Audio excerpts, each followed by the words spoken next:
बिस्मिल्लाहिर्रहमानिर्रहीम। आज की इस वीडियो में हम डिस्कस करेंगे 10th क्लास इंग्लिश का जो बोर्ड का पेपर है उसको कैसे प्रेजेंट करते हैं।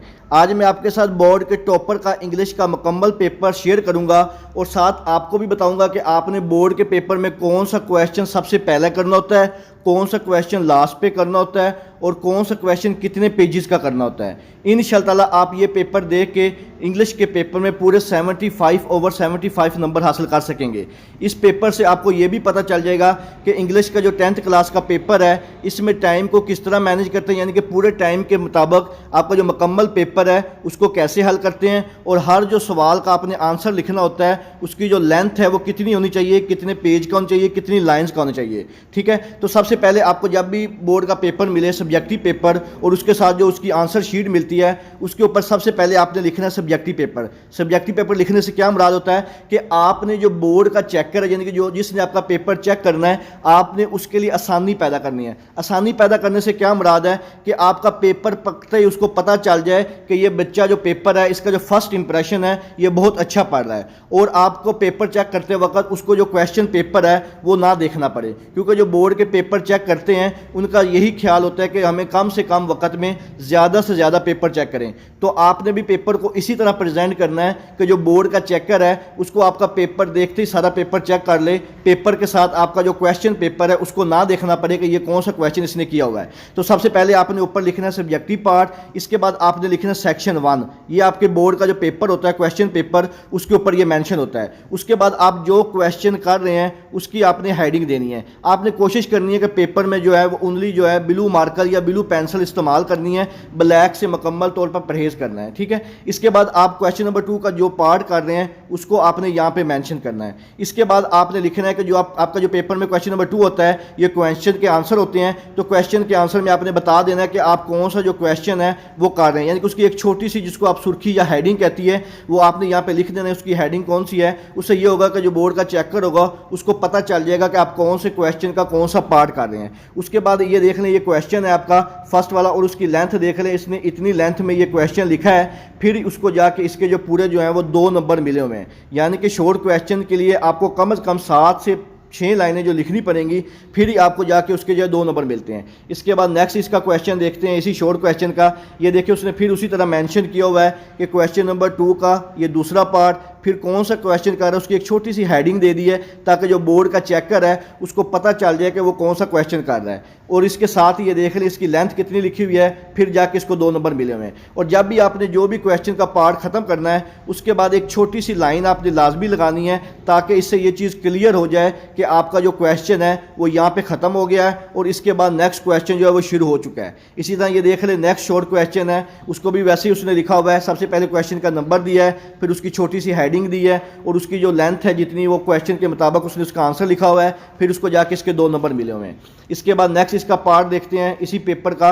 ये देखें क्वेश्चन नंबर 4 है, उसकी छोटी सी हेडिंग दी है ताकि पता चल जाए कौन सा पेपर है। फिर उसकी ये देख लें आप क्वेश्चन की लेंथ देखें कि इतना क्वेश्चन उसने लिखा हुआ है, फिर जाके उसके पूरे 2 नंबर मिले हैं। ये हम ऐसे ही कह देते हैं कि हमारे इंग्लिश में बहुत कम नंबर आए हैं जबकि हमारा पेपर बहुत अच्छा हुआ था, लेकिन अच्छे नंबर पूरे 75 ओवर 75 नंबर लेने के लिए हमें जो क्वेश्चन पेपर है उसको उसके मुताबिक अटैम्प्ट करना पड़ता है, उसको थोड़ा सा लेंथी करके लिखना पड़ता है, फिर जाके हमें उसके जो पूरे जो हैं वो पूरे 75 ओवर 75 मार्क्स मिलते हैं। इसके बाद नेक्स्ट यही शॉर्ट क्वेश्चन है, इसका नेक्स्ट जो पार्ट किया उसकी छोटी सी हेडिंग दे दी हुई है और आपने कोशिश करनी है कि जब आप क्वेश्चन लिख रहे हो उसके अंदर कोई अगर कोई डेट आ जाए, किसी का कोई नाम आ जाए तो उसको आपने जो मार्कर के साथ इस तरह हाईलाइट कर देना है। इससे क्या होता है कि जो क्वेश्चन चेकर होता है बोर्ड का उसके ऊपर एक अच्छा इंप्रेशन पड़ता है। जैसे यहाँ पे अब कायदे आज़म आया है तो कायदे आज़म को उसने मार्कर के साथ आप जो अच्छा सा हाईलाइट कर दें, आप ब्लैक पॉइंटर से इस्तेमाल करें, आप सिर्फ जो मार्कर है उसका यूज़ करके उसको हाईलाइट कर दें, फिर आपको इंशाल्लाह उसके जो पेपर चेकर है उसके ऊपर इंप्रेशन भी अच्छा पड़ेगा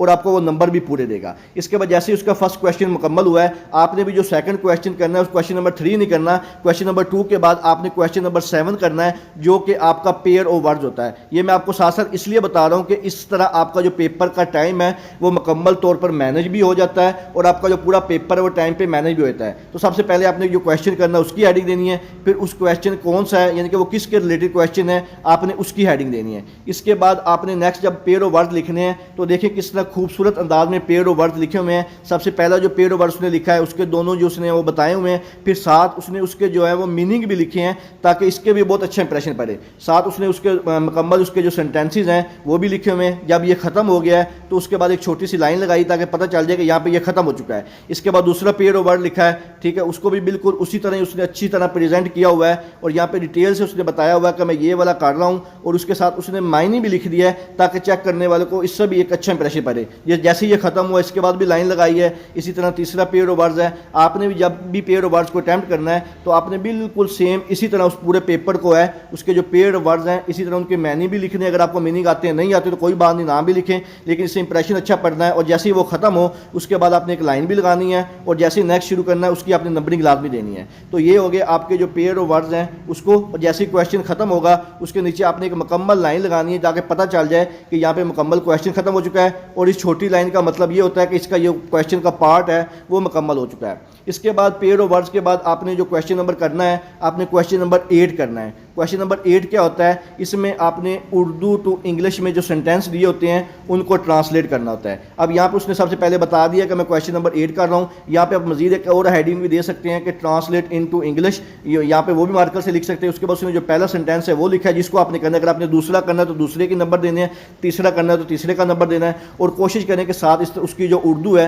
वो भी लिख दें। बाद बच्चे क्या करते हैं कि सिर्फ उसकी जो इंग्लिश है वो लिख देते हैं, उर्दू साथ मेंशन नहीं करते हैं। तो आपने कोशिश करनी है कि साथ उर्दू भी लिख दें और उसकी जो इंग्लिश है वो भी साथ लिख दें। इसके बाद इसी तरह जैसे ही ये खत्म हो उसके बाद आपने लाइन लगानी है। इसके बाद नेक्स्ट जब आपने ट्रांसलेशन करनी है उसकी नंबरिंग उसको उसी तरह उर्दू इंग्लिश, फिर जब खत्म हो उसकी लाइन, इसी तरह तीसरा मुकम्मल जो आपने ट्रांसलेशन है बिल्कुल सेम टू सेम इसी तरह आपने करनी है। और जैसे ही आपका ये मुकम्मल क्वेश्चन खत्म हो आपने उसके नीचे एक बड़ी सी लाइन लगानी है ताकि पता चल जाए कि आपका ये वाला जो क्वेश्चन नंबर 8 है ये मुकम्मल हो चुका है। इसके बाद आपने पेपर में जो नेक्स्ट क्वेश्चन करना है वो आपने क्वेश्चन नंबर 8 के बाद क्वेश्चन नंबर 3 करना है जो कि आपका ट्रांसलेशन होता है। ट्रांसलेशन ये कौन सी होती है, आपके पास इंग्लिश के जो पैराग्राफ दिए होते हैं समटाइम एक भी दिया होता है और समटाइम 2 पैराग्राफ दिए होते हैं। तो आपने जो भी पैराग्राफ करना है, अगर एक दिया तो वैसे ही ट्रांसलेशन कर देनी है, अगर 2 दिए हैं तो उनके नंबरिंग को मेंशन करके नंबरिंग दे के आपने उसकी जो ट्रांसलेशन है बिल्कुल सेम टू सेम जैसे वहाँ पे पैराग्राफ बने हुए हैं उसके मुताबिक आपने उसको ट्रांसलेट कर देना है। जैसे ही आपकी पैराग्राफ वाली ट्रांसलेशन खत्म हो उसके नीचे आपने एक मुकम्मल लाइन लगानी है कि ये वाला जो आपका क्वेश्चन है ये मुकम्मल हो चुका है।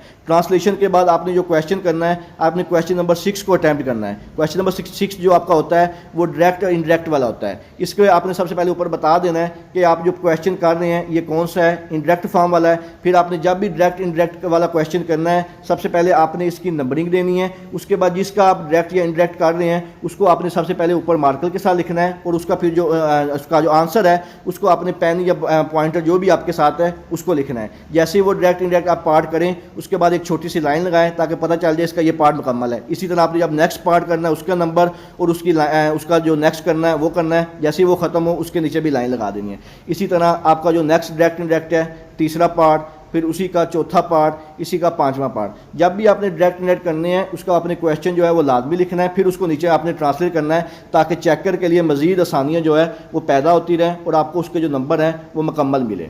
इसके बाद नेक्स्ट देखते हैं क्वेश्चन आपने कौन सा करना है। इसके बाद आपने डायरेक्ट इनडायरेक्ट के बाद जो आपने क्वेश्चन करना है वो आपने क्वेश्चन नंबर 4 करना है। क्वेश्चन नंबर 4 आपका कौन सा क्वेश्चन होता है, समरी वाला क्वेश्चन होता है। और ये पेपर में आपकी जो समरी है वो एक लाजमी आती है 3 में से। यहाँ पे जो समरी उसने की हुई है आपने सबसे पहले बताना है कि आप समरी लिख रहे हैं, फिर आप कौन सी समरी कर रहे हैं उसकी आपने हेडिंग देनी, जैसे यहाँ पर उसने ट्राई अगेन लिखा हुआ है। इसके बाद नेक्स्ट जब आपने समरी करनी है उसमें जो पोइट का नाम है उसको आपने मार्कर के साथ हाईलाइट कर देना है। अगर कोई और फेमस प्लेस आ जाए, कोई नाम आ जाए, कोई डेट आ जाए उसको भी आपने मार्कर से हाईलाइट करना है, उससे बहुत ही एक अच्छा इंप्रेशन पड़ता है। ठीक है, उसके बाद नेक्स्ट आपने कोशिश करनी है कि जब आप समरी लिखें तो उसमें आप जो ज़्यादा से ज़्यादा जो है वो कोटेशन को भी ऐड करें। कोटेशन ऐड करने से क्या होता है कि इंप्रेशन पे अच्छा पड़ता है और जो आपको 5 नंबर समरी के हैं वो मुकम्मल मिल जाते हैं।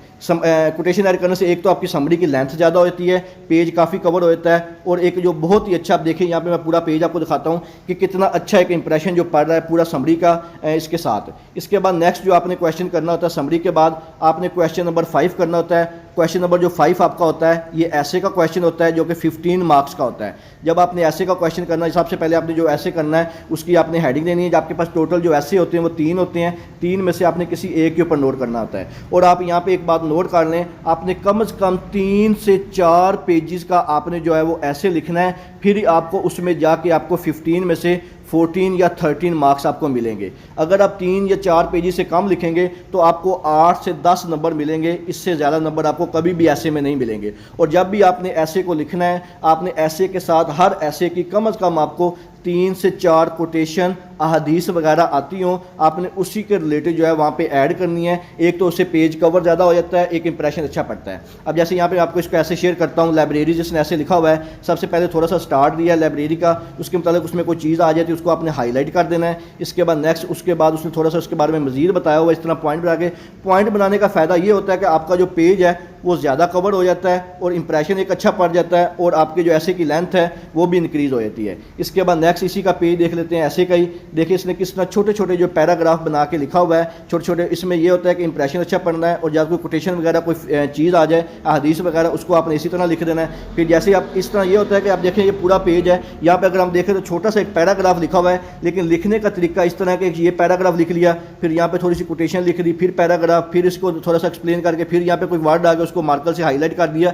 इससे ये होता है कि ऐसे की लेंथ वही होती है, जस्ट लिखने का तरीका ऐसे होता है कि एक तो आपका ऐसे की लेंथ ज़्यादा होती है और एक इंप्रेशन ज़्यादा पड़ जाता है। इसके बाद नेक्स्ट ये पेज देख लें, इसको भी ऐसी तरह, ये अभी तक ऐसे ही चल रहा है। उसका जो थर्ड पेज है ये ऐसे का चल रहा है मुकम्मल। ये उसके बाद मजीद उसने यहाँ पे फिर हेडिंग दी हुई है। इससे ये कि एक बाद बच्चे इनको एक ही लाइन में लिख देते हैं, उससे क्या होता है कि जगह जो कम कवर होती है, अगर आप इस तरह पॉइंट्स बना कर लिख दें तो उससे जगह क्या है ज़्यादा कवर हो जाती है। इसके बाद नेक्स्ट उसी का ही ये ऐसे के मतलब कि उसने लिखा हुआ है, मजीद उसमें थोड़ी सी हेडिंग ऐड कर दी हैं। उससे ये होता है कि एक अच्छा पता इंप्रेशन पड़ता है कि पब्लिक लाइब्रेरी कौन सी होती है, स्कूल कौन सी होती है, उसके बाद गवर्नमेंट लाइब्रेरी कौन सी होती हैं, ठीक है। इसके बाद रिसर्च क्या होता है लाइब्रेरी में, इसकी हेडिंग दी हुई है। इसके बाद स्पेशल थोड़ा सा लिखा हुआ है कि इसमें स्पेशलिटी क्या होती है, ठीक है। इसके बाद नेक्स्ट यहाँ पे गवर्नमेंट के बारे में थोड़ा सा बताया हुआ है। ये आप देख लें कम से कम ये 4 से 5 पेजेस हो चुके हैं और अभी तक ये ऐसे चल रहा है। और लास्ट पे एक अच्छी तरह आपने एक बेहतरीन सा कोटेशन लिख देना है। इससे ये होता है कि जो चेकर होता है वो कभी भी आपका जो पेपर है वो मुकम्मल नहीं रीड करता। जिन पॉइंट्स को आपने हाईलाइट किया होता है सिर्फ वही पॉइंट वो पढ़ता है, और जिन पॉइंट्स के ऊपर आपने मार्कर से बोल्ड किया होता है उन पॉइंट के ऊपर उसकी नज़र जाती है, जिससे उसको पता चल जाता है कि इस बच्चे को वाकई पेपर आता है और उसका जो इंप्रेशन है वो अच्छा पड़ जाता है। और इस तरह ये मजीद इसका ये नेक्स्ट पेज है, यानी कि ये कम अज़ कम उसने 4 से जो 5 पेज हैं इसका सिर्फ और सिर्फ ये ऐसे ही लिखा हुआ है। और इस ऐसे में उसने काफ़ी ज़्यादा कोटेशन भी लिखी हैं। कोटेशंस के बाद फिर उसने अहादीस वगैरह उसकी जो इकसाम है वो भी लिखी हुई हैं, कहाँ पे होती है, इसकी टाइप्स कौन सी होती हैं, इसकी रिसर्च क्या होती हैं, इसके बेनिफिट्स क्या होते हैं, सारा लिख के लास्ट पे फिर देखें इसको पूरे जो हैं वो ऐसे में 15 नंबर मिले हैं। और इसने कम से कम 5 से जो 6 पेजेस हैं वो लिखे हुए हैं। अगर आप कम से कम 3 से 4 या 4 से 5 पेज भी लिख दें तो फिर भी आपको इंशाअल्लाह 14 मार्क्स जो हैं ऐसे में मुकम्मल मिल जाएंगे। लेकिन लिखने का तरीका इस तरह होना चाहिए कि देखने वाले पर इंप्रेशन अच्छा पड़े, ऐसे लेंथी हो, कोटेशन लिखी हो, मार्कर से वर्ड्स को बोल्ड किया हो जो मशहूर होते हैं, टाइप्स लिखी हो, उसमें हेडिंग बनाई हो, फिर जाके आपको ऐसे के हैं जो है मुकम्मल अच्छे नंबर मिलते हैं। तो ये था आपका 10th क्लास का इंग्लिश का बोर्ड का जो पेपर की प्रेजेंटेशन है कि किस तरह करते हैं। इसके अलावा अगर आपके ज़हन में किसी किस्म का कोई भी सवाल हो आप मुझसे कमेंट सेक्शन में पूछ सकते हैं। अल्लाह ताला से दुआ है अल्लाह ताला तमाम बच्चों को उनकी उम्मीदों से ज़्यादा नंबर दे। दुआओं में याद रखिएगा। जज़ाकल्लाह। अल्लाह हाफिज़।